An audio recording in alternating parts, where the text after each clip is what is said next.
উদয়ের পথে শুনি কার বাণী, ভয় নাই ওরে ভয় নাই, নিঃশেষে প্রাণ যে করিবে দান, ক্ষয় নাই তার ক্ষয় নাই। আমরা যুগে যুগে সংগ্রামে সমরে অনেককেই জীবন উৎসর্গ করতে দেখি। তারা এভাবেই তাদের কীর্তির কারণে অমর হয়ে থাকেন।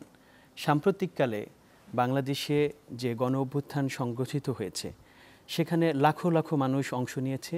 তাদের মধ্যে হাজারো জন শহীদ হয়েছেন, যাদেরকে আমরা কোনোদিন ফেরত পাবো না। কিন্তু আমাদের মাঝে বেঁচে আছে আরও হাজারো তরুণ যুবক, যারা তাদের জীবন পরিবর্তনকারী কোনো না কোনো আঘাত নিয়ে বেঁচে আছেন আমাদের মাঝে। কিভাবে তারা তাদের এই পরিবর্তিত জীবনে খাপ খাওয়াচ্ছেন, আমরা কি করতে পারি তাদের জন্য, এই সব কিছু নিয়ে আজকে আমরা আলাপ করব সুরক্ষায় প্রতিদিনের এই বিশেষ আয়োজনে। আমাদের আলোচ্য বিষয় জুলাই বিপ্লব থেকে এগিয়ে যাওয়ার শক্তি। আমরা এই বিষয়ে আজকের এই বিশেষ আয়োজনে যুক্ত করেছি দুজন অতিথিকে, যাদের একজন সরাসরি জুলাই বিপ্লবে অংশ নিয়ে আহত হয়েছেন, কিন্তু প্রবল প্রাণশক্তি নিয়ে তিনি আমাদেরকে উদ্বুদ্ধ করছেন, সকলকে তিনি অনুপ্রাণিত করছেন। একই সাথে যুক্ত হচ্ছেন আরেকজন তরুণ সংগঠক, যিনি এই আন্দোলনে নেতৃত্ব দিয়েছেন এবং একই সাথে যারা এখন আহত হয়েছেন, চিকিৎসাধীন আছেন, তাদেরকে সহযোগিতা করছেন। সুপ্রিয় দর্শক, পরিচিত করছি আমাদের অতিথিদের সাথে। স্টুডিওতে আছে বৈষম্য বিরোধী ছাত্র আন্দোলন, ছাত্র জনতার আন্দোলনে আহত বিক্রয়কর্মী আতিকুল ইসলাম। আতিকুল ইসলাম, স্বাগত আমাদের অনুষ্ঠানে। ধন্যবাদ। আমাদের সাথে উপস্থিত আছেন বৈষম্য বিরোধী ছাত্র আন্দোলনের স্বাস্থ্য বিষয়ক কেন্দ্রীয় উপকমিটির সদস্য সচিব তারেকুল ইসলাম। তারেকুল ইসলাম, স্বাগত আমাদের অনুষ্ঠানে। Thank you. আমি প্রথমে আতিকুল ইসলাম আপনার কাছে আসি। আমরা অনেকের গল্প শুনেছি এই জুলাইতে যেই ছাত্র জনতার বিক্ষোভ হলো, সেখানে আমরা ছাত্র কথাটা সবসময় বলি, কিন্তু আমরা জানি যে এখানে সকল পেশার, সকল ধারার মানুষ যুক্ত হয়েছিল এবং সে কারণে এই আন্দোলনটি শেষ পর্যন্ত এতখানি সফল হয়েছে। আমরা আপনার অংশগ্রহণের গল্পটা দিয়ে একটু শুরু করি, যে কিভাবে আপনি আন্দোলনে যুক্ত হয়েছিলেন।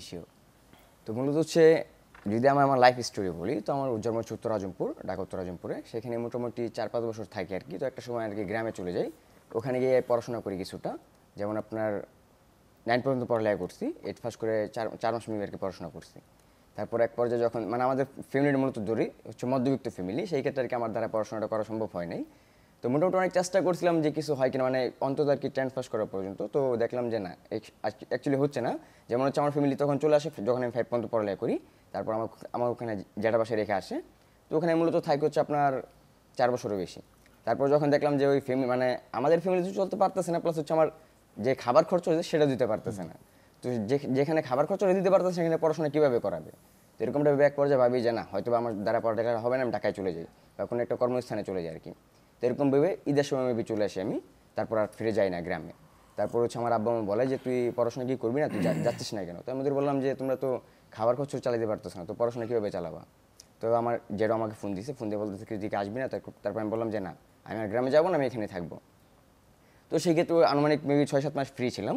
তারপর একটা জব নেই প্রিন্টে, তো সেখানে আর কি জবটা করি। তো মূলত হচ্ছে আনুমানিক মেবি 3 বছর মতো জবটা করি। তো আমার রাগটা অ্যাকচুয়ালি একটু বেশি। তো সেক্ষেত্রে একটা রাগারাগি করে আমি ওই চাকরিটা ছেড়ে দিই। ছেড়ে দেওয়ার পর হচ্ছে আনুমানিক 6-7 মাস এভাবে থাকি। থাকার পর হচ্ছে একজনের মাধ্যমে আপনার রাজলক্ষ্মী কমপ্লেক্স না একটা রাজা মার্কেটে জব হয় আর কি। তো সেখানে আড়াই বছরের মতো জবটা করি। তারপর এক পর্যায়ে আর কি চলে আসে এই বৈষম্য বিরোধী ছাত্র আন্দোলনটা। তো যত একটা সময় আমি নিজেও ছাত্র ছিলাম, হয়তো বা ফ্যামিলির আর্থিক অবস্থা একটু ডাউন, যার কারণে পড়ালেখাটা করা হয়নি। তবে আমি তো একটা সময় ছাত্র ছিলাম। ছাত্ররা তো আমাদের ভাই, তাই না? এবং আপনি ছাত্রদের বয়সেই আছেন, আপনি এখন যে কোনো একটা স্কুলে গিয়ে ভর্তি হতে পারেন, আপনি ওরা তো ছাত্রদেরই হচ্ছে আমাদের ভাই। তো আমাদের ভাইদের উপর যেভাবে আক্রমণ অত্যাচার করা হচ্ছে, সেটা অ্যাকচুয়ালি আমি মেনে নিতে পারিনি। বা আমার মাইন্ডসেট আমাকে বলছে যে তুই এই আন্দোলনে যুক্ত থাক, তুই ঘরে বসে থাকার মতো না অ্যাকচুয়ালি ওয়ে নেই এখন বর্তমান। তো মূলত হচ্ছে ঠিক আছে যে আমি একটা শ্রমজীবী মানুষ, আমি ছাত্র না, বাট একটা সময় আমি ছাত্র ছিলাম, ওর হচ্ছে আমাদের ভাই। তো আমি মনে করি যদি পাশে থাকাটা উত্তম বা জরুরি। তো সেই ক্ষেত্রে হচ্ছে 15 তারিখের ঘটনা, 15 তারিখে আমি থাকতে পারিনি, তখন আমার মার্কেটটা খোলা ছিল। তবে 15 তারিখে কিছু ঘটনা, কিছু সোশ্যাল মিডিয়াতে ভাইরাল হওয়া কিছু ভিডিও আর কি, যেটা আমাকে ঘরও থাকতে দেয়নি, চাকরিও থাকতে দেয়নি। তো আমি 16 তারিখ থেকে রাজপথে নেমে পড়ে আর কি হচ্ছে আপনার রাজলক্ষ্মী থেকে ওদের সাথে আন্দোলন করা শুরু করি। তো 16 তারিখ হচ্ছে প্রথম ঘটনা। যেমন হচ্ছে আমাদের এই পাশে একটা লোক ছিল, আমরা এই পাশে ছিলাম। তো ওর একটা সস্তা গুলি, ওইটা মারতে বয়স মোটামুটি অনেক বেশি, প্রায় 60 থেকে 70-এর কাছাকাছি হবে আর কি, এরকম মাঝামাঝি বয়সটা। তো একটা সস্তা গুলি এসে ওর বুকটা এখানে জারজা করে দেয়, ও মাটিতে লুটিয়ে পড়ে। তো আমরা ওকে হেল্প করে তুলে দিই রিক্সায়। এইখান থেকে শুরুটা হয় মূলত আমার আরও রাগটার জিতটা, যে আমাদের উপরে একটা করছে, আমরাও করবো ওদের উপরে, দেখবো যে কী করা যায়, আমরা শেষ পর্যন্ত দেখবো এটা। এরকমটা ভেবে আমরা এই টাইম এটা যা পারি ওটা দিয়ে অ্যাটাক করি ওদের, ওরা আমাদের সস্তাগুলি টিএসএল গ্যাস, সাউন্ড গ্রেনেড, এগুলোর সম্মুখীন আমরা মূলত হই আর কি। অনেকবার আপনার ইয়ার যে টিএসএলটা মারতেছিল ওটার অ্যাটাক করছে। আমি এখনো বলবো যে আমি যে গুলি খেয়ে যে আমার অঙ্গটা হারিয়েছি, বাট আমার কাছে সবচেয়ে বেশি মানে বিরক্ত করছিল টিএসএল গ্যাসটা আর কি, যেটা আমার চোখ মুখ অন্ধকার করে দিয়েছে, প্লাস হচ্ছে নিঃশ্বাস নিতে কষ্ট হয়েছে। আবার যেখানে খাইছে ওখানে শুয়ে পড়ছে বা দাঁড়িয়ে পড়ছে আর কি, বা বসে গেছে আর কি। তো আমাকে নিয়ে আর কি আগুনে নিয়ে গিয়ে আর কি ওইটা একটু তাপ দিয়ে ক্লিয়ার করছে। তো এভাবে চলে যায় অনেকটা দিন, প্রতিটা দিন লড়াই করে যায়। যখন আমাদের সামনে চলে আসে আবু সাইদ ভাই আর কি, যে শহীদ, তো মূলত আমরা বলি যে আগে ফার্স্টে তো বলি এই হাজার হাজার শহীদ ভাই আর হচ্ছে আমাদের মতো হাজার হাজার ছাত্র ভাইদের আহতর বা রক্তের বিনিময়ে নতুন বাংলাদেশ। তো মূলত আমি ফার্স্ট টাইম বলবো যে আমরা যেই শহীদ ভাইগুলো আছে তাদের মৃত্যুর মাগফিরাত কামনা করছি, আর যেমন আমরা আহত ভাই যারা আছি তাদের খুব দ্রুত সুস্থতার কামনা করছি আর কি আল্লাহ তাআলার কাছে। অনেক ধন্যবাদ আতিকুল ইসলাম এই বর্ণনাটি। তো মূলত হচ্ছে আমি যে সময় আর কি ধরেন এই আবু সাইদ ভাই আর কি শহীদ হওয়ার পর, যেমন হচ্ছে প্রতিনিয়ত সকালে আন্দোলন করে যাই, আবার রাত্রে ঘুমাতে যখন যাই তখন আমার চোখে ভেসে আসে ওনার বুক পেতে দিয়ে খাওয়া গুলির দৃশ্য। আমি ঠিক ওই রাতটা তো ঠিকমতো ঘুমাতে পারি না, কীভাবে ঘুমাবো যেখানে আমাদের ভাইদের উপরে বাবা অত্যাচার করা হচ্ছে, যেভাবে নির্মমভাবে গুলি করা হচ্ছে, সেখানে তো আমার মন মানছে না। আমি রাতটাও আমার কাছে এরকম মনে হচ্ছে যে আমি পারলে রাতেও যে আন্দোলন করবো, পারলে রাতও রাজপথে নেমে থাকবো, কিন্তু রাতে তো কেউ থাকে না, যার কারণে রাতেও যাওয়া হয়নি। তো এভাবে প্রতিনিয়ত সকালে আর কি লড়াই করে যাই। তো মেবি আর কি আপনাদের চ্যালেঞ্জ 24 আর কি, যে হচ্ছে জুনজুম আপু, তো মূলত ওনার সাথে আমার দেখা হয় 18 মেবি 19 তারিখে আর কি জুলাইয়ের। তো ওই দিন আমরা যখন রাজলক্ষীতে আপনার অ্যাটাক করতেছি তখন ওনারা আপনার ব্রিজের উপর ভিডিও করতেছিল। তো কিছু ছাত্র ভাইরা মানে তখন হচ্ছে জাস্ট খালি একমাত্র মিডিয়া আপনার হচ্ছে যমুনা নিউজ চ্যানেলে দেখতে পারতো, বাকি কোনো মিডিয়া দেখতে পারতো না। তো কিছু ছাত্র ভাইরা ওদের উপর অ্যাটাক করে মারতে যায় আর কি। তো আমি আর হচ্ছে আমার 2টা ফ্রেন্ড আর কি, 3জন সবাইকে আটকাই, বললি যে ওরা তো আমাদের ভালোর জন্য এখানে আসছে, এগুলা প্রচার হইলেই তো মানুষ আরো ক্ষিপ্ত হবে যে ওদের উপরে এভাবে অত্যাচার করছে, আমরা না আমরা হ্যাঁ। তখন হচ্ছে ওই জুমার আপুরদেরকে আমরা অ্যাটাক করতে দেই না, ওদের আমরা বাঁচিয়ে দিই আর কি, মারতে দেই না। তো আপু আমাকে বলতেছে মানে অনেক কথা পরে উনি বলতেছে তোর খেয়াল রাখিস, ভালো থাকিস। আমি ওনাকে বললাম ঠিক আছে আপনারা খেয়াল রাখেন, ভালোভাবে যায়েন। তো ওনারা আজিমপুরের দিকে চলে আসে, প্লাস হচ্ছে তার সাথে এখন আমার কন্ট্যাক্ট হয়, কিন্তু ওই হচ্ছে ফার্স্ট টাইম মিট আর কি, ওই হচ্ছে আপনার 18 বা 19 তারিখ আর কি জুলাইয়ের। তো উনি ফার্স্ট টাইম আর কি, যে একমাত্র আমাদের উত্তরাতে দেখছি আমরা আপনাদের চ্যানেল 24 নিউজ করতেছিল, আর কোনো নিউজ চ্যানেল ওখানে যায় নাই, বা আমাদের উপর যে অ্যাটাক হয়েছে তখন ওখানে কেউ জানি। তো ওই তারিখ ওই ফার্স্ট টাইম ওই দিনকে যেদিন আপুর সাথে মিট হয়েছে ওই দিনকে আর কি বিকালের একটু আগে আমি আহত হই আর কি শস্ত্রাগুলিতে, মোটামুটি ভালো একটা আহত হই। তো দেখা যাচ্ছে ওই দিন আমি আহত হওয়ার পরও পিছুপা হই না, আমি ওদের সবাইকে সাহস দিচ্ছি। মূলত হচ্ছে সবাই যদি আমরা স্বচ্ছভঙ্গ হয়ে যাবে, পিছুপা হয়ে যাই, তাহলে সামনে কি যাবে। তো আমাদের এখানে একটা মনোবল ছিল যে পিছে পুলিশ বাহিনী, সামনে স্বাধীনতা, আমরা পিছু কেন যাবো, আমরা সামনে যাব, আমরা স্বাধীনতার উদ্দেশ্যে যাব। তো সেক্ষেত্রে আমি সবাইকে বলি যে প্রয়োজন আমি আগে যাব, লাগলে আমি গুলি খেয়ে মারা যাবো, আপনি আমার সেফটি হয়েও আসেন, আপনি আমার পিছু হলেও আসেন। তো আমি একটা টিনের সাহায্যে এগিয়ে যাই, প্রতিনিয়ত এগিয়ে যাচ্ছি, প্লাস হচ্ছে এক সাইড দিয়ে ঠেকালে আর সাইড দিয়ে গুলি খাচ্ছে আর কি। তো 3টা ফায়ার আমি অ্যাটাক হই। তারপর একটা সময় শুনতে পারি যে ওই দিনকার কি যে ঘটনা মেডিকেল আসলে কিনা মানুষ গুম হয়ে যায়। তো এই ভয় আর কি, যদি গুমই হয়ে যায়, যদি মারাই যায়, তাহলে রাজপথে কে থাকবে, আমাদের লড়াই করার জন্য বেঁচে থাকতে হবে, গুম হয়ে গেলে হবে না। তো এরকমটা ভেবে আমি এলাকার ফার্মেসি থেকে ট্রিটমেন্ট নিয়ে আলহামদুলিল্লাহ মোটামুটি সুস্থ হই ওই দিনকার জন্য। কিন্তু ওই অ্যাটাক হয়েছি, আহত হয়েছি, বাট আমার মন তো ঘরে থাকেনি। আমি ঠিক পরের দিন আবার চলে আসি আন্দোলনে, আবার লড়াই করেছি। তারপর মাঝখান দিয়ে এভাবে 2-3টা দিন লড়াই করে যাই। তারপর একটা সময় আমাদের মার্কেটটা খুলে দেয়, খুলে দেওয়ার পর হচ্ছে 3-4 দিন অবধি খোলা ছিল। তো ওই 3-4 দিনও আমি যুক্ত ছিলাম। তো কীভাবে ছিলাম, আমি আমার দোকানে বসকে বলতাম যে আঙ্কেল আমি একটু আধা ঘন্টার জন্য একটু বাইরে যাই, একটু চাটা খেয়ে ঘুরে আসি। তো আমাকে বলতো যে বাইরে কী করবে, বাইরে তো অনেক গুলাগুলি হচ্ছে, কোনো একটা গুলি যদি তোর শরীরে লেগে যায় তাহলে তো অনেক ক্ষতি হয়ে যাওয়ার সমস্যা হবে। যত ডিগ্রিগুলি তখন করা হচ্ছিল না এখনও, ওই শস্ত্রগুলি আর কি, যে অনেকটা হতো যে প্লাস হচ্ছে ট্রিটমেন্ট নিতে হবে। তাই আমি বললাম যে না, কোনো সমস্যা হবে না, আমি এই পাশে যাবো না, আমি ওই পাশে যাবো, যা চাটা খাবো যেখানে কোনো মানুষ নাই আর কি। তারপর ওনাকে আমি এরকমটা বলে ওনার কাছ থেকে আধা ঘন্টা ছুটি নিয়ে আসি। ছুটি নিয়ে এসে দেখা যাচ্ছে যে 2 ঘন্টা, 2.5 ঘন্টা, 3 ঘন্টা ছাত্রবাড়ির সাথে থাকি। তো উনি আমাকে কলের উপরে কল দেয়, আমি কল ধরি না। তারপর এক পর্যায়ে যখন আরও কয়েকটা কল দেয়, তারপর আমি ফোনটা বের করে দেখি যে এখানে আব্বু কল দিছে। তো আব্বুকে আমি ব্যাক করার পর আব্বু আমার বলতেছে যে কিরে তুই তো দোকানে নাই বলে 3-4 ঘন্টা ধরে তোর মালিক তোমাকে ফোন দিয়ে বলতে তুই আধা ঘন্টা কথা বলে গেলি, এখন আসোস না বা কিছু। তারপর আমি বললাম যে আমি তো মার্কেটে নিছি, এই তুই একটু চা খেতে গেছিলাম আর কি, আমি যাইতেছি উপরে যাইতেছি, এরকমটা বলে আমি আব্বুকে ফোনটা কেটে দিই। তারপর উপরে যাওয়ার পর আমার বস বলে যে তুই আধা ঘন্টার কথা বলে গেলি, 2-3 ঘন্টা হয়ে গেলো, এখন আসছিস না। তারপর আমি বললাম যে বাইরে তো অনেক ঝামেলা চলছে, একটু দাঁড়িয়ে দেখতেছিলাম আর কি। কিন্তু সেই সময়টা তো আমি আন্দোলনে যুক্ত ছিলাম, আমি প্রতিনিয়ত লড়াই করেই যাচ্ছি ওদের সাথে। তো এভাবে আর হচ্ছে আপনার 24 বা 25 তারিখে আবার একবার আহত হই সস্তাগুলিতে। এভাবে প্রায় 3 দিনের মতো আহত হই আমি। হওয়ার পরও প্রতিনিয়ত লড়াই করেই যাচ্ছি। তো এর পাশাপাশি হচ্ছে আমাদের এলাকার মুগ্ধ ভাইয়া, তো উনিও কিন্তু নিহত হয় আর কি, আহত শহীদ হয়। তো সেই সময় ওই সময়টাতে নিজেকে আরও একটু স্ট্রং করি, আরও একটু রাগান্বিত হই, শরীর রক্ত গরম হয়ে যায়, যেখানে আমাদের নিজের এলাকার ভাই বাদা মারা যাচ্ছে, যেখানে মানে আমি মূলত রাতেও ঘুমাতে পারছিলাম না এরকমটা ভেবে, যে ঘুমাতে গেলে বেশি আসে আবু সাইদ ভাই আসে বুক পেতে দেওয়া গুলির দৃশ্য, ঘুমাতে গেলে বেশি আসে মীরমুগ্ধ ভাই আসে পানি লাগবে চিৎকার। এই সেই জিনিসগুলো আমাকে রাতে ঘুমাতে দেয় না, জিনিসগুলো আমাকে সারাটা দিন 24টা ঘন্টা পাবে, আমি ঠিকমতো রাতেও ঘুমাতে পারিনি, প্রতিটা দিন লড়াই করেই যাই। তো তখন থেকে আপনার হচ্ছে 29 তারিখ থেকে মেবি শুরু হয়ে যায় ডিরেক্ট গুলি আর কি, 28 বা 29 তারিখ থেকে। তো আমি যখন প্রথম ডিরেক্ট গুলি আমাকে, আর আমি যত একজন গেমিং লাভার, আমি কিন্তু আপনার আনুমানিক 6 বছরের মতো ফ্রি ফায়ার খেলছি, তো সেই ক্ষেত্রে আমি মোটামুটি সব গানই চিনি যে এরকম কোনো গান নেই আর কি। তো ওই আন্দোলনতে যেই গানগুলো ইউজ করার রাইট নেই পুরুষদের, যেমন AK-47 চায়না রাইফেল, এগুলো কিন্তু আমাদের রাইট নেই, বাট ওরা কিন্তু এই আন্দোলনে সেগুলো একটা ইউজ, শেষের দিকে ওগুলো ব্যবহার হয়েছে। ওরা আমাদের এভাবে AK-47 গানটা টাঙ্গিয়ে দেখিয়েছে, যদি তোমরা পিছু পা না হও তাহলে আমরা কিন্তু তোমাদের উপর অ্যাটাক করবো এটা দিয়ে। তারপর আমি একটা গালি দিয়ে ওদের বলি যে তোরা যা মন চায় তোরা কর, কিন্তু আমরা পিছু পা হবো না, তুই গুলি করবি প্রয়োজন আমাকে আগে কর, এরকমটা বলে আমি সামনে যাই আর কি। সামনে যাওয়ার পর একটা খাম্বা ছিল, ওটার সাপোর্ট নেই। তো একটা সময় ওরা AK-47 গুলি করা শুরু করে দেয়। তো একটা ছেলে আর কি আমাকে যে বলতেছে, ভাই আপনি তো অনেক হয়রান হয়ে গেছেন, ঘেমে গেছেন, আপনি একটু পানি খান। ওর হাতের পানিটা আমাকে দেয়, তো আমি ওই খাম্বাটার আড়ালে বসে পানিটা খাচ্ছিলাম। তখন যত আমি ডাইনায় অভ্যস্ত আর কি ছোটো থেকেই, তো ডাইনার থেকে খাচ্ছিলাম পানিটা।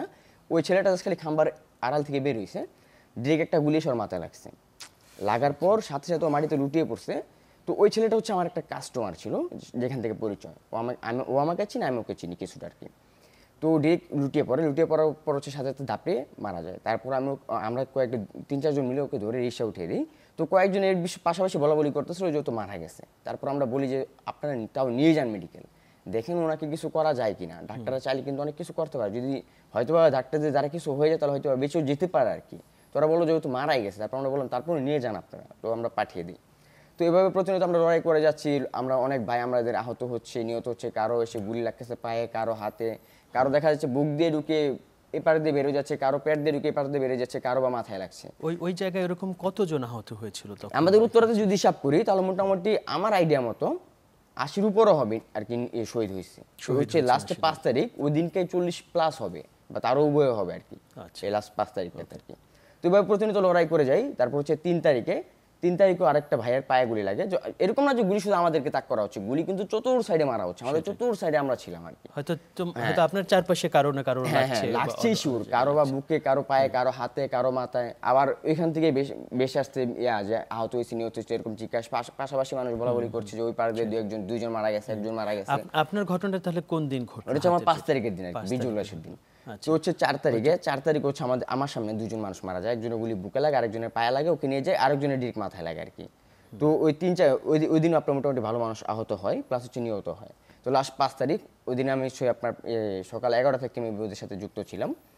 তো হচ্ছে সকাল 11টাতে থাকার পর আপনার 11:30 বা 11:40-এর দিকে একটা ছেলে এসে গুলি আর কি, আমি একটা খাম্বার আড়ালে ছিলাম, হচ্ছে আমাদের উত্তরাতে নতুন একটা বেরিয়ে এসে, এখন গেলে হয়তো বা দেখতে পারবেন যে একটা মাঝ পথে একটা সেফটির মতো একটা জায়গা আছে। তো আমরা ওই সেফটিতে দাঁড়িয়েছিলাম, আর আমি হচ্ছে খাম্বার পাশে ছিলাম, আর হচ্ছে একটা ছেলে আমার পিছনে ছিল। তো উনি সামনে আর কি নামবে এরকম একটা অবস্থা। তো আমি বললাম ভাইয়া এখানে তো ডিরেক্ট গুলি করা হচ্ছে, আপনি যে নামবেন কোনো সেফটি নেই, আর গুলি কোনো মা বাপ চিনে না, কখন কুদিক দিয়ে আসবে, এসে ঢুকেও আপনার দিয়ে বেরিয়ে যাবে, প্লাস একটা গুলি আপনাকে মেরেও দিতে পারে।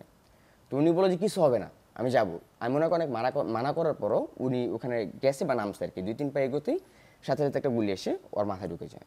তো আমার জীবনে সবচেয়ে মর্মান্তিক ঘটনা হচ্ছে এটাই, যে আমার নিজের চোখের সামনে আমি অনেক কি মরতে দেখি। আমরা 1971-এর যুদ্ধের কিছু গল্প শুনেছি বা অনেক গল্প পড়েছি, তবে 2024-এ যে আমাদের এরকম কিছু করতে হবে এটা কখনো ভাবিনি।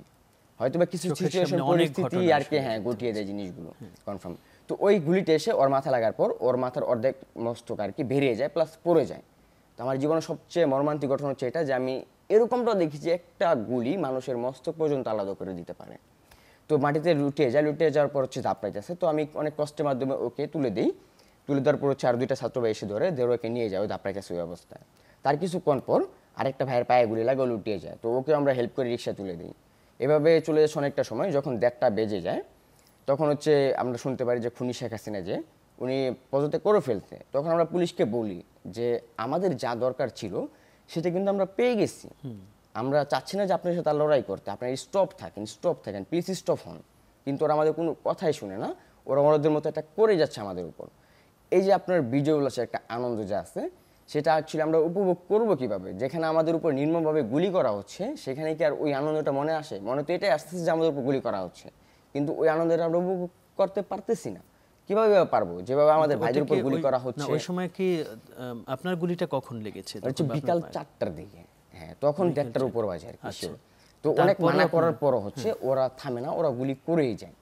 তো হচ্ছে তার কিছুক্ষণ পর একটা ভাইয়ের মাথায় এসে গুলি লাগে, ওর চামড়া উড়ে যায়, মাটিতে লুটিয়ে পড়ে। তো হচ্ছে অনেক ফ্রন্টে ছিল ও, যার কারণে আমরা যেতে পারিনি। আর হচ্ছে গুলিগুলো আমাদের টাক করে মারা হচ্ছিল আর কি।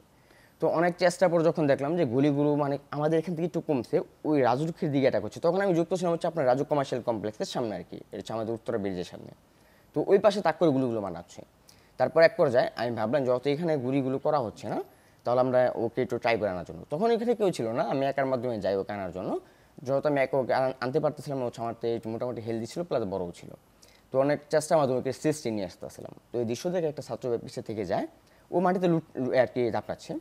তো একটা ছাত্র পিছিয়ে থেকে যাওয়ার পর আমাকে হেল্প করে, তো আমরা দুজন মিলে ওকে কুলে করে একটু নিয়ে আসতেছি। তো ও হচ্ছে আমাদের হাতেই দাপটিয়ে মারা যায়। তো আমার জীবনে হচ্ছে এই আর একটা মর্মান্তিক ঘটনা, যেখানে আমরা 2024 সালে গুলিবিদ্ধ এক বাইকে আমাদের হাত মূলত হচ্ছে আমার হাতে দাপটিয়ে মারা যেতে দেখেছি আর কি। তো এটা হচ্ছে আরেকটা মর্মান্তিক ঘটনা। তো এভাবে চলে যায় আর কিছুক্ষণ সময়, কিন্তু ওরা থামছে না, ওদের মতো ওরা গুলি করে যাচ্ছে।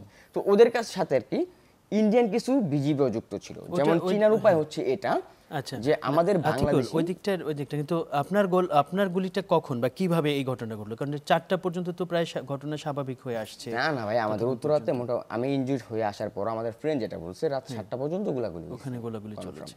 তো মূলত হচ্ছে আরেকটা ভাইয়ের পায়ে আর কি, হচ্ছে আপনার বর্তমান শহীদ মীর মুগ্ধ নামে পরিচিত যে চতুর জায়গাটা আর কি, ওই ফ্রন্ট সাইডে আর কি উপস্থিত ছিল। আর আমরা হচ্ছে আপনার স্পোর্টস মার্কেটটা যেটা আর কি, ওই মার্কেটের পাশে ছিলাম। আর হচ্ছে এই পাশে অনেক ছাত্র বেড়ে ছিল। তো একটা গুলি এসে ওর পায়ে লাগে, লাগার পর লুটিয়ে পড়ে। প্রথমত আর কি তার একটু আগে আরেকটা হ্যাঁ ওর পায়ে আর কি, ওর তো বললাম যেটা আর কি মাথা চামড়া উড়ে যায়। তো ওর পায়ে গুলি লাগার পর ও লুটিয়ে পড়ে। তখন দেখলাম যে কেউ যাচ্ছে না ওকে ধরার জন্য বা হেল্প করার জন্য, বা হয়তো বা কেউ খেয়ালই করছে না। তখন এটা আমার নজরে পড়ে যে ও লুটিয়ে পড়ছে। তারপর আমি ওর মানে কাছে যাবো, যে হেল্প করবো এরকমটা ভেবে দৌড়িয়ে যাই।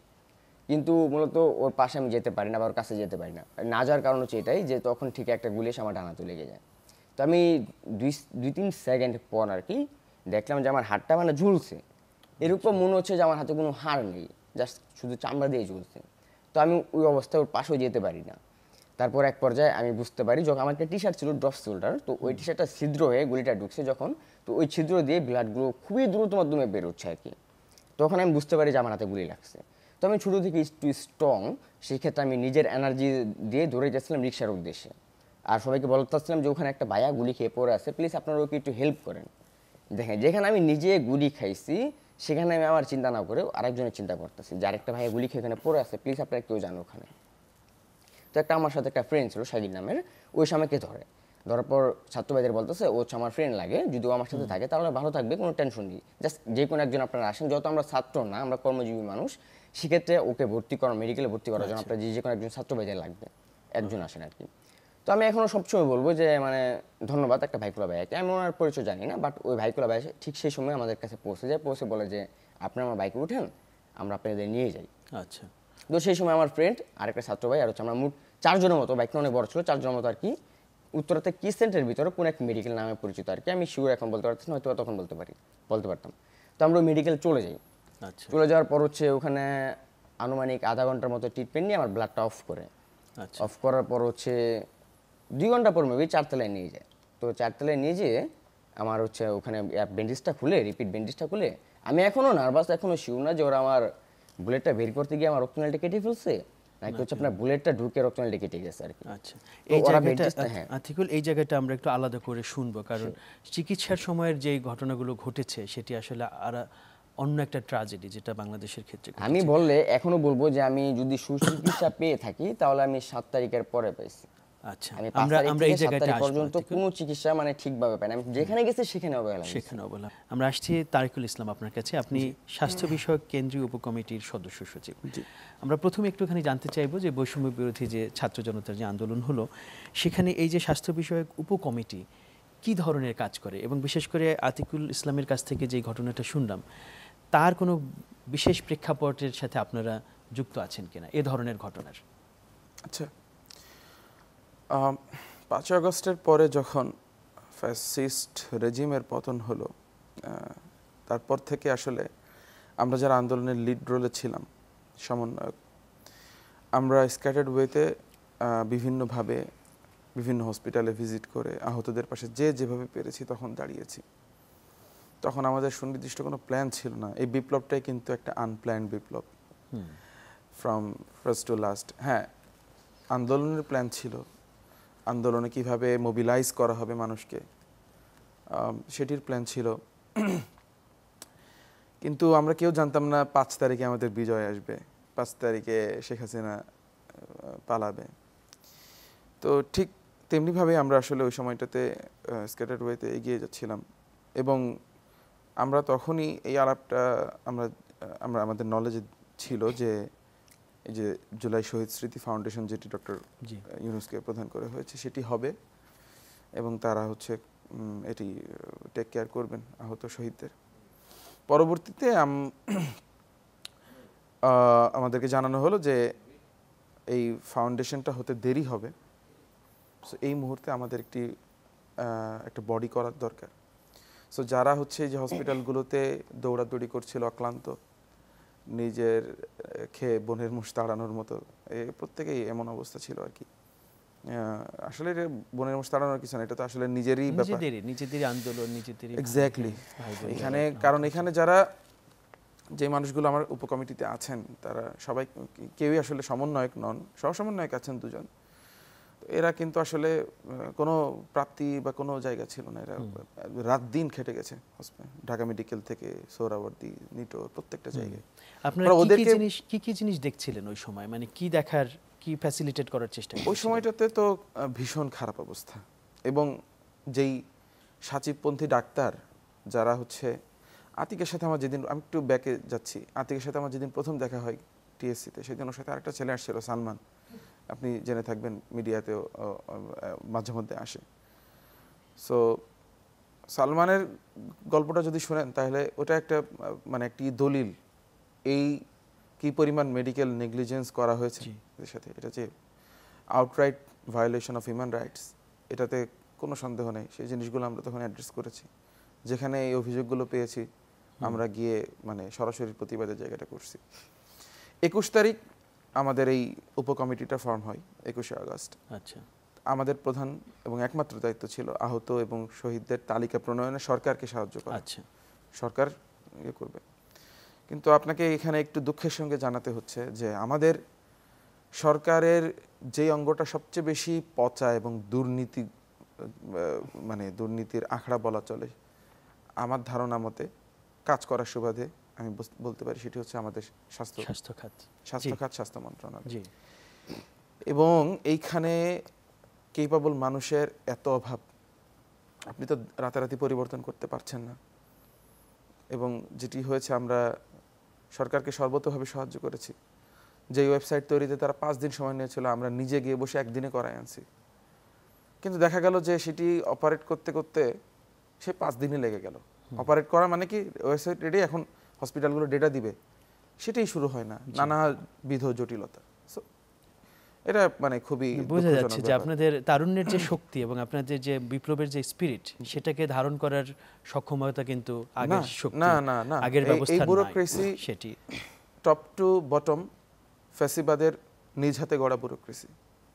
এবং এখনো কিন্তু এখন পর্যন্ত অ্যাজ উই স্পিক এমন পরিবর্তন আসেনি যারা হচ্ছে এই বিপ্লবকে ধারণ করছে এবং আমাদেরকে সহযোগিতা কোঅর্ডিনেট করছে। আমি এই প্রসঙ্গে একটা সম্পূর্ণ প্রশ্ন করি। আপনি নিজেই বলেছেন যে ওই সময় আপনারা হসপিটালে গিয়ে যেটা দেখেছেন সেটা হচ্ছে একেবারেই, আমরা যেটাকে ইংরেজিতে বলি, গ্রস হিউম্যান রাইট ভায়োলেশন, মানে মানবাধিকারের একটা বড় রকমের লঙ্ঘন হয়েছে চিকিৎসা বঞ্চিত করার মাধ্যমে। এটি কিন্তু আন্তর্জাতিক আইনে একটা বড় অপরাধ। তিনি যেই করুন না কেন এই অপরাধটা, তাকে কিন্তু শাস্তির আওতায় আনার সুযোগ আছে। আপনাদের কাছে কি এরকম কোনো এভিডেন্স, কোনো তথ্য সংরক্ষিত আছে যেটা দিয়ে আপনারা একটা আইনগত ব্যবস্থা নিতে পারেন বা নিতে চান এই যে চিকিৎসা ক্ষেত্রে যে বঞ্চনা করা হয়েছে তার প্রেক্ষিতে? না, আমাদের উপকমিটির যেহেতু কাজটা ডিফাইন্ড, সেই জায়গা থেকে আমরা হিউম্যান রাইটসের জায়গা থেকে যে ডকুমেন্টেশন, সেই কাজটা আমরা করিনি। তবে বেশ কিছু যেমন ঢাকা বিশ্ববিদ্যালয়ে একটি প্ল্যাটফর্ম আছে স্টুডেন্টস এগেইনস্ট টর্চার স্যাট, আচ্ছা আমি যেটির একটি মেম্বার ছিলাম, যারা 2021-22 সালে এই হলগুলোতে যেই নির্যাতনের ঘটনা ঘটেছিল ছাত্রলীগের হাতে সেগুলো ডকুমেন্ট করেছিল। তারা একটি ডকুমেন্টেশনের কাজ করছে এবং সেই জায়গা থেকে আমি ব্যক্তিগতভাবে আমি যতটা পারছি আমার অভিজ্ঞতা থেকে তাদেরকে তথ্য দিয়ে সহযোগিতা এবং করছি। তারা আপনাদের কাজটি কমিটির করছে। সাথে কিন্তু তাদের একটা লিয়াজও হতে পারে, কারণ আপনাদের অভিজ্ঞতাটা তাদের কাজে লাগে। এক্স্যাক্টলি। এটি। আর আমাদের কমিটির কাজটা ছিল যেহেতু ফাউন্ডেশন হওয়ার আগ পর্যন্ত এই কাজটাকে এগিয়ে নেওয়া এবং এখানে সবাই রানিং স্টুডেন্ট, হ্যাঁ। সো আমাদের কমিটি খুব দ্রুতই হয়তো তার একটি ফাইনাল ডেস্টিনেশনে পৌঁছাবে। আমরা যেমন মিনিস্ট্রি থেকে আমাদেরকে 6 তারিখের একটি কথা আছে, আমি আপনাকে একটু জানিয়ে রাখি এখানে। 6 তারিখে আশা করি মিনিস্ট্রিতে এখন পর্যন্ত আসার ডেটাগুলোর একটি ভেরিফাইড একটি বা কংক্রিট একটি ডেটা আমরা পাবলিশ করতে পারবো। আচ্ছা কাজটি আমাদের চলমান। আর হচ্ছে আহতদের যে 1581-র কথা আমি বলেছিলাম, তারপরে আরও 3 জন শহীদ হয়েছে জানেন, কিন্তু 3 জনের মধ্যে একজন আবার মানে আমরা শহীদ হিসাবে তাকে জানাজা দেওয়ার পরে রাষ্ট্রীয় সম্মাননায় তাকে দাফন সব করার পরে আমরা জানলাম যে সে আসলে জেল পলাতক আসামি ছিল, সে আন্দোলনের কেউ না। আচ্ছা 5 তারিখে সে জেল থেকে পালে, সে এপ্রিল মাস থেকে জেলে ছিল। জেল থেকে পালানোর সময় তখন ওই যে হ্যাঁ, জি, পুলিশের সাথে একটা বিদ্রোহ হয়েছে, তখন সে মারা গেছে। তো সে তো আসলে আন্দোলনের শহীদ না। সো এই যে ভেরিফিকেশনের ব্যাপারটা, সেখানে কিন্তু আরো 7-8 জন ওই দিন ওখানে এইভাবে মারা গেছে। জি সো আমাদের শহীদ লিস্টে আমরা যখন পাবলিশ করেছি নাম্বার, তখনও কিন্তু আমরা বলেছি যে এই কেসগুলা আমাদের কিন্তু ভেরিফাই করে তারপরে ভেরিফাইড নাম্বারটা হয়তো কম বেশি যেটাই হোক আসবে। অ্যাট দ্য সেম টাইম এখনও হয়তো আমাদের কাছে দেখেন ইনফরমেশন গ্যাপটা কোন লেভেলে আছে এখনও। আমরা কিন্তু প্রত্যেকটা মিডিয়াতে আমাদের এই যে হসপিটালগুলোকে ফ্রি করা হয়েছে, এই কয়টা হসপিটাল এই CMH পর্যন্ত আন্দোলন আহতদের জন্য ফ্রি করা হয়েছে, আমরা ঘোষণা দিয়েছি, প্রচার করেছি, প্রেস কনফারেন্স করেছি। কিন্তু 2 দিন আগে একটি কেস আপনি দেখবেন মিডিয়াতে আসছিল, একজনের শরীরে 500টা বুলেট। জি ও জানেই না যে এমন কোনো ফ্রির ব্যবস্থা আছে ওকে। আচ্ছা মানে এটি এখনো কিন্তু খুব দুঃখজনক এটা একটি দুঃখজনক বিষয় যে- ব্যাপার, এটা আমাদের জন্য সেটাই। দুঃখজনক যে আমরা আসলে তাকে রিচ করতে পারলাম জি। না। আমরা যখন যোগাযোগ করলাম হ্যাঁ তখন সে বলতেছে আমি তো জানি না এমন ফ্রি, সে প্রাইভেটে গিয়ে চিকিৎসা নিতে পারে না, সেটাই। তার আর্থিক সঙ্গতি নাই। এটি কিন্তু এক ধরনের কমিউনিকেশন ফেইলার একদিক থেকে বলতে হবে। আমাদের যত রকমের সোশ্যাল মিডিয়া হোক, এই যে টেলিভিশন আমরা কথা বলছি, আজকে আবারও জানিয়ে রাখি যে এই জুলাই গণ অভ্যুত্থানে যারা আহত হয়েছেন তারা প্রত্যেকে কিন্তু সরকারি ব্যবস্থাপনায় ফ্রি চিকিৎসা পাবেন, দেশের সর্বোচ্চ চিকিৎসা পাবেন। সেই চিকিৎসা সেবা আপনারা নেওয়ার চেষ্টা করবেন। এবং বাংলাদেশের সবগুলো কম্বাইন্ড মিলিটারি হসপিটাল যেগুলো যতগুলো আর্মি ক্যাম্পে আছে প্রত্যেকটাতেই কিন্তু তাদের জন্য ফ্রি চিকিৎসা, সেটি with free medicine and free. এই জায়গাগুলোতে আপনারা আপনাদের যে স্বাস্থ্য বিষয়ক কেন্দ্র উপকমিটি আপনারা চেষ্টা করছেন, আমরা সাধুবাদ জানাই। এবং আপনাদের জন্য আমাদের সর্বত্র রকমের আমাদের পক্ষ থেকে যদি কোনো কিছু অফার করার থাকে বা মনে হয় যে এই মিডিয়া থেকে আপনারা নিতে চান আমাদেরকে জানাবেন। অবশ্যই। আমরা প্রায় শেষের দিকে চলে আসছি। এই আলোচনাটা আসলে অনেক দীর্ঘ হওয়া দরকার, কারণ অনেক বিষয় আরও জানা বাকি আছে। কিন্তু আতিকুল ইসলাম, আপনার কাছে একটু আসি যে আমরা বুঝতেই পারছি যে চিকিৎসার যেটুক প্রাপ্যতা পাওনা আমাদের এরকম সময়ে সেটি আসলে ওই সময় ঘটে নাই। সে কারণেই হয়তো যে হাতটি হয়তো রাখা যেত সেটি হয়তো রাখা যায়নি, যে চোখটি হয়তো বাঁচানো যেত সেটি বাঁচানো যায় নাই। যা ঘটার সেটা তো ঘটে গেল। তারপর আপনারা যারা বেঁচে আছেন তাদেরকে নিয়ে আমাদের গর্বের শেষ নেই। আমরা চাই যে আমরা আবার একসাথে এগিয়ে যাই দেশ গড়ার কাজে। আপনার কি প্রত্যাশা এখনকার সময়ে এই বাংলাদেশের কাছে, এই সরকারের কাছে, অথবা এই যে আমরা তরুণ যারা আছি তাদের কাছে? যেহেতু আমি একজন মিডল ফ্যামিলির সন্তান, যেখানে আমার বর্তমান সময়ে কাজ করে খাইতে হইতো আর কি, সেখানে আমার ডাইনাটা চলে যাওয়া মানে অনেক কিছু। এখন এই লাইফটা নিয়ে মানে লড়াই করে চলে যাওয়া অনেক টাফ। তো সেই ক্ষেত্রে মানে ভাইয়াদের কাছে কিছু আবদার থাকতেই পারে আমাদের, যেমন যারা এই আন্দোলনে আমরা মানে যারা শহীদ হয়েছে ভাইয়ারা তাদের পাশেও দাঁড়াক, তাদেরকেও দেখেও, যারা আমাদের অঙ্গহানি হয়েছে আমাদের পাশেও দাঁড়াক, বা যারা মোটামুটি ভালো একটা আহত হয়েছে তাদের পাশেও দাঁড়াক। আর যারা সুস্থ আছে আমি মানি যে এই আন্দোলনে কিন্তু অংশগ্রহণ অনেকেই করছে, বা অনেক পেশার মানুষই করছে, ছাত্ররা করছে। তো শুধু যে ছাত্ররা করছে এরকম না, যেমন আমি নিজে একটা কর্মজীবী মানুষ, সেক্ষেত্রে আমরা করছি। তো ওনারা সবার পাশেই দাঁড়াক, শুধু ছাত্রদের পাশে এরকম না, সবার পাশে দাঁড়াক যারা আহত হয়েছে আর কি। আর যারা সুস্থ আছে আর কি, হ্যাঁ ঠিক আছে, তারাও আপনার রাজপথে ছিল, নেমে এসে বা আন্দোলনে যুক্ত ছিল, কিন্তু যারা সুস্থ আছে তাদের তো আর দরকার নেই, বা তাদের পাশে না দাঁড়ালেও চলবে, কারণ তাদের এনার্জি দিয়ে তারা চলতে পারে পরবর্তী জীবন। তো সেক্ষেত্রে যদি ওনারা আমাদের জন্য কিছু করে দেয় বা করে, তো আমি নিজেকে একটু প্রাউড ফিল মনে করবো যে আর এই বাকি লাইফটা আর কি মানে চলে যাওয়ার জন্য আমি এখানে একটু অ্যাড করব। আমাদের টোটাল ইন্টিগ্রেটেড রিহ্যাবিলিটেশন আমরা ফাউন্ডেশনের সঙ্গে যেহেতু কাজ করছি, বিভিন্ন স্টেক হোল্ডার যারা আছেন তাদের সঙ্গে আমরা কাজ করছি। আমি যদি আতিকের কথা বলি, আতিকের মতো যারা অঙ্গহানি শিকার হয়েছেন তাদের জন্য কিন্তু দেশে বিদেশে অনেক গুলো পার্টি কিন্তু তারা রেডি আমাদেরকে প্রস্থেটিক লিমস এবং হচ্ছে সেটা একদম লেটেস্ট টেকনোলজি, যেখানে আপনার চিপ সহ যে মানে একটা ইয়েতে। সো আমরা নিশ্চিত করতে চাচ্ছি যে একদম সবচেয়ে অত্যাধুনিক যেই প্রযুক্তি জি সেটি যেন তাদেরকে প্রোভাইড করা হয়। চায়না থেকে একটি টিম এসেছিল, আপনি জানেন, জি তারাও আগ্রহী। জার্মান থেকেও একটি সংস্থা দিতে আগ্রহী, বাংলাদেশে ব্র্যাক এটি নিয়ে কাজ করছে। আচ্ছা সো আমরা কিন্তু এই যে আচ্ছা। রিহ্যাবিলিটেশন, এখন তো মেডিকেল রিহ্যাবিলিটেশন অনেকেরই হ্যাঁ। বাকি, অ্যান্ড এর মধ্যে যারা ওরাও আছে, তারপরে social rehabilitation and economic rehabilitation সব কিছুকে আমরা একটা টোটাল ইন্টিগ্রেটেড প্ল্যানের মধ্যে আনছি। এবং বিশেষ করে যারা চোখ হারিয়েছেন, অঙ্গহানির শিকার হয়েছেন, তাদেরকে একটি লং টার্ম সার্ভিসের জায়গাটা থেকেও কিন্তু আমরা কাজ করে যাচ্ছি। আর ইকোনমিক রিহ্যাবিলিটেশনের জায়গা থেকে বলতে গেলে ওটা তো এক কথায় সেটা অনেক লং টার্ম হয়ে যায়। এটা এবং চলমান একটা প্রক্রিয়া। এই আন্দোলনে যারা স্থায়ীভাবে ক্ষতিগ্রস্ত হয়েছেন, সে যে কোনোভাবে অঙ্গহানি হোক অন্য যে কোনোভাবে, তাদের প্রত্যেককে আমরা ইনশাল্লাহ এটা নিশ্চিত করব যে তারা যে মানে তাদের যেটি তারা হারিয়েছেন সেটি কখনোই ফেরত দিতে পারবো না, কিন্তু রাষ্ট্র হিসেবে আমাদের যে দায়িত্ব সেই জায়গায় যেন রাষ্ট্র এবং সমাজের জায়গা থেকে ফাউন্ডেশন কিন্তু কাজ করছে।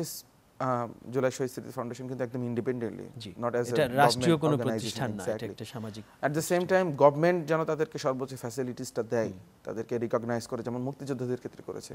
সেই জায়গা থেকে নীতিগত সিদ্ধান্তগুলো তারা যেভাবে নিয়েছে সেই জায়গাতে আমরা কন্ট্রিবিউট করেছি এবং সেটিও ইনশাআল্লাহ নিশ্চিত করা হবে এই বিষয়টি। আমরা চাইবো যে আপনাদের এই সমন্বিত উদ্যোগে আমাদের এখানে যারা শহীদ হয়েছেন সেই পরিবারগুলো তারা যথাসম্ভব সমর্থন পাক এবং একই সাথে আহত হয়েছেন তারা পুনর্বাসিত হোক। খুব আমরা প্রায় শেষের দিকে চলে আসছি অনুষ্ঠানের। আমরা ভবিষ্যতে আবার চাইবো আলোচনাটি এগিয়ে যাক এবং কতখানি এগুলো আপনাদের উদ্যোগগুলো সেটিও কিন্তু আমরা সময়ে সময়ে একটু খোঁজ নেব আপনাদেরকে ডেকে। আমাদেরকে সময় দেবেন সেই সময়। কৃতজ্ঞতা জানাচ্ছি আজকে সময় দেন। Thank you so much. দর্শক, সুরক্ষায় প্রতিদিনে আমরা জীবনের জয়গানে কথা বলছিলাম জুলাই বিপ্লবে আমাদের যারা আহত হয়েছেন তাদের একজনের সাথে। তার যে গল্পটি সেটি কিন্তু ওই বিপ্লবে আরও যারা আহত হয়েছেন, অংশ নিয়েছেন, তাদের সকলের গল্প। আমরা আজকে একজন তরুণ সমন্বয়কের কাছ থেকে অথবা যিনি সরকারি এবং বেসরকারি কাজগুলোর সাথে যুক্ত আছেন তার কাছ থেকেও শুনলাম যে যেসব উদ্যোগ নেওয়া হয়েছে তার মাধ্যমে কিভাবে আমাদের এই আন্দোলনকারীদের সহযোগিতার পথ উন্মুক্ত করা হচ্ছে। আমরা চাইব যে এই উদ্যোগগুলো কেবল কাগজে সীমাবদ্ধ থাকবে না, সত্যিকার অর্থে যারা ক্ষতিগ্রস্ত হয়েছেন, যারা জীবন দিয়েছেন তাদের কাছে পৌঁছাবে, তাদের পরিবারের কাছে পৌঁছাবে। তাহলেই আমাদের সকলের যে দায়বোধ, যে দায়িত্ববোধ তার কিছুটা হলেও মোচন হবে। আমরা সেই আশায় বুক বাঁধলাম এবং যারা এই জুলাই বিপ্লবে শহীদ হয়েছেন তাদের আত্মার মাগফিরাত কামনা করে, যারা আহত হয়েছেন তাদের দ্রুত আরোগ্য কামনা করে শেষ করছি আজকের এই বিশেষ আয়োজন।